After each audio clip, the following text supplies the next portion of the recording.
हाँ जी बच्चों, आपका फिर से स्वागत है हिंदी की कक्षा में। हम पिछली वीडियो में यहाँ तक पढ़ चुके हैं आगत ध्वनि तक। अब हम स्वरों की मात्राएं पढ़ेंगे।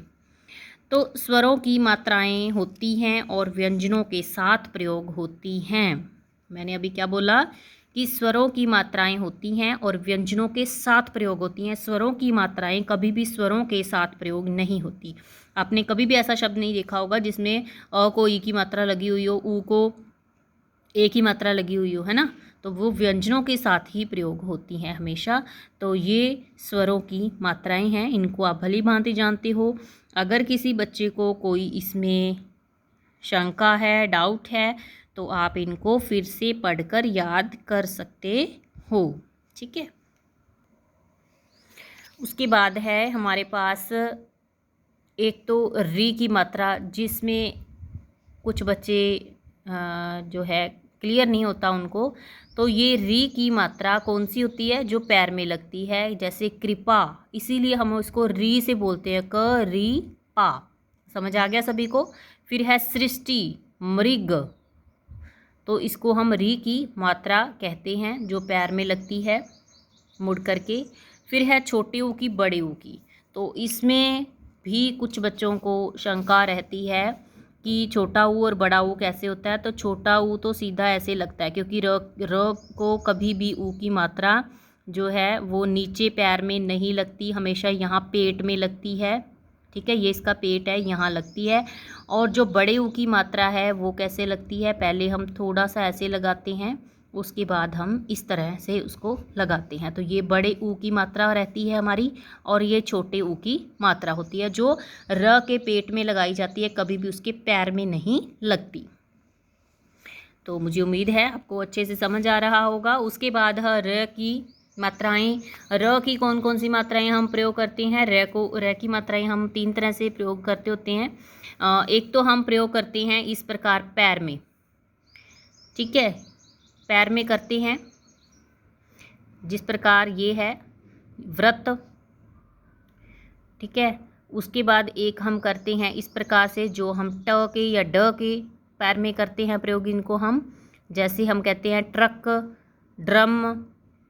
और एक हम करते हैं रह का प्रयोग इस प्रकार से, जो ऊपर की तरफ रहती है हमारी रेफ, जो पैर में होती है, उनको हम पदेन बोलते हैं। इनको जो यहाँ पर आपको दिखाई दे रही है मात्रा पैर में, इसको हम पदेन बोलते हैं। ठीक है, ये आपने याद रखना है। कई बार जो छोटे प्रश्न हैं उनमें ये व्याकरण में पूछ लिया जाता है कि पदेन कौन सी मात्रा होती है, ये या ये, तो आपको ये याद रखना है, ये होती है। और ये स्वर रहित व्यंजनों के साथ प्रयोग होती है। और ये जो है ये भी स्वर रहित दिखाने के लिए प्रयोग किया जाता है इसको। ये सिर्फ ड और ट के साथ ही प्रयोग होती है, ये वाली मात्रा। और ये होती है हमारी रेफ की मात्रा। रेफ कह ली हम जिसको, कि रेफ कौन सी होती है? तो ये रेफ होती है जो किसी भी शब्द के ऊपर इस प्रकार से लगाई जाती है। उसके बाद है हमारे पास कि उच्चारण करते समय इसकी जहाँ से आवाज़ आए उससे अगले व्यंजन के ऊपर यह मात्रा के रूप में प्रयोग होती है। ये इसकी खासियत बताई गई है आपको रेफ की, कि जहाँ पर इसकी आवाज़ आती है उसके बाद वाले शब्द पर लगाई जाती है। जैसे कर्म है, तो क के बाद र की आवाज़ आ रही है, लेकिन हमने लगाया किसके ऊपर? म के ऊपर इसको। ठीक है, तो इस प्रकार से इसको आपने ध्यान रखना है कि हमेशा अगले अक्षर पर रेफ लगाई जाती है, उसी अक्षर पर नहीं लगाई जाती। उसके बाद है हमारे पास व्यंजन। देखो, ये यहाँ तक हमने स्वर डिस्कस किए थे, यहाँ पर व्यंजन हैं।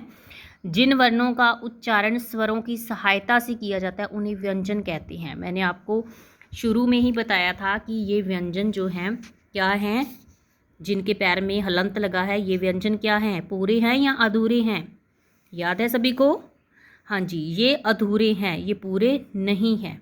ये पूरे कब होंगे? जब हम इनके साथ स्वर लगा देंगे। ठीक है, तो हमारे पास जो अलग अलग स्वर हैं, व्यंजन हैं, इनको हमने बांटा हुआ है अलग अलग भागों में। इनको हम क वर्ग कहते हैं, क वाली लाइन को, च वाली लाइन को च वर्ग, ट को ट वर्ग, त को त वर्ग, और प को प वर्ग वाली लाइन से हम बताते हैं। उसके बाद आते हैं हमारे पास यहाँ तक, ये म तक व्यंजन जो हैं इस प्रकार आ गए। ठीक है, और इनको हम क्या कहते हैं? पंचम वर्ण। ये जो पीछे वाले 5वां अक्षर है इनको हम पंचम वर्ण की श्रेणी में रखते हैं। उसके बाद है अंतसथ व्यंजन। अंतसथ व्यंजन होते हैं जो हमारे ये 4 हैं, य, र, ल, व। इनकी संख्या 4 है और इनके उच्चारण के समय वायु मुख के किसी भाग को स्पर्श नहीं करती। इनके उच्चारण के समय वायु मुख के किसी भी भाग को स्पर्श नहीं करती, जैसे य, र, ल, व। ठीक है, और उसकी गति भीतर की ओर होती है, मतलब अंदर ही अंदर इसकी जो सांस है वो जाती है। हाँ जी, उसके बाद हमारे पास है ऊष्म व्यंजन। ऊष्म व्यंजन क्या है? ऊष्म का अर्थ होता है गर्मी। तो जब हम इन व्यंजनों को बोलते हैं तो हमारे मुख से आवाज़ जो निकलती है वो कुछ गर्मी के साथ बाहर आती है, गर्मी के साथ वो सांस बाहर आती है, इसलिए इनको हम ऊष्म व्यंजन कहते हैं। बोलकर देखिए इनको, श, क्ष, स, ह। उसके बाद है संयुक्त व्यंजन। तो संयुक्त व्यंजन क्या है? 4 हैं। संयुक्त का अर्थ होता है जुड़ना, कि ये दो दो वर्णों से मिलकर बने हैं, इसलिए इनको संयुक्त व्यंजन कहते हैं। तो ये दो दो व्यंजन कौन से हैं? क और श से क्या बना है? क्ष।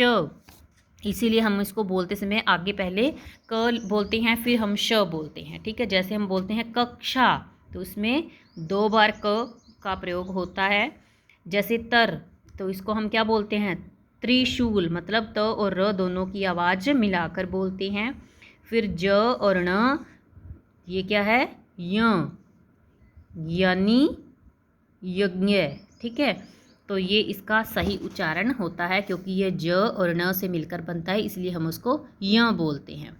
वैसे आपने अब तक सीखा होगा इसको ज्ञ, ज्ञ से ज्ञानी, तो ये गलत होता है। इसका सही उच्चारण क्या है? य। उसके बाद है द्वित्व व्यंजन। द्वित्व व्यंजन कौन से होते हैं? कि जो 2 समान व्यंजनों का प्रयोग एक साथ करते हैं। हम करते हैं ना एक जैसे व्यंजनों का प्रयोग, जैसे बच्चा, कच्चा, पत्ता, धक्का। तो जब एक आधा और एक पूरा व्यंजन हम 2 बार प्रयोग करते हैं, या कई बार हम 2 आधे भी करते हैं, तो उनको हम द्वित्व व्यंजन कहते हैं। उसके बाद है जैसे हमारे पास विशेष ध्वनि। विशेष ध्वनि कौन सी है? ड और ढ। एक तो बिना बिंदी के आते हैं हमारे पास, और एक बिंदी के साथ आते हैं। जो बिंदी के साथ आते हैं ये विशेष ध्वनि है। इनका प्रयोग जो है हमेशा बीच में या अंत में होता है। इनसे कोई भी शब्द आरंभ नहीं होता। इस बात का हमने जो है ध्यान रखना है कि इन दोनों से कोई भी शब्द आरंभ नहीं होता, इससे और इससे। उसके बाद है हमारे पास वर्णों के उच्चारण स्थान। तो वर्णों का उच्चारण स्थान का अर्थ क्या है? कि जब हम बोलते हैं वर्णों को, तो उसकी आवाज़ कहाँ से संघर्ष करके, कहाँ से टच करके बाहर आती है। तो इसको आपने याद रखना है कि जब हम क वर्ग वाले जो हैं, क वर्ग को बोलते हैं तो कंठ से उच्चारण होता है। जब च वर्ग को करते हैं या य, श, ई और ई को करते हैं तो तालू के साथ जीभ टच करती है। फिर है ट वर्ग वाले, इनमें मूर्धा से। तो इस प्रकार ये आपने सारा याद करना है। तो मुझे उम्मीद है कि आप सभी को ये पाठ अच्छे से समझ आ गया होगा। आपने इसका अभ्यास कार्य स्वयं पूरा करना है। तो अगली कक्षा तक के लिए सभी बच्चे खुश रहो, स्वस्थ रहो।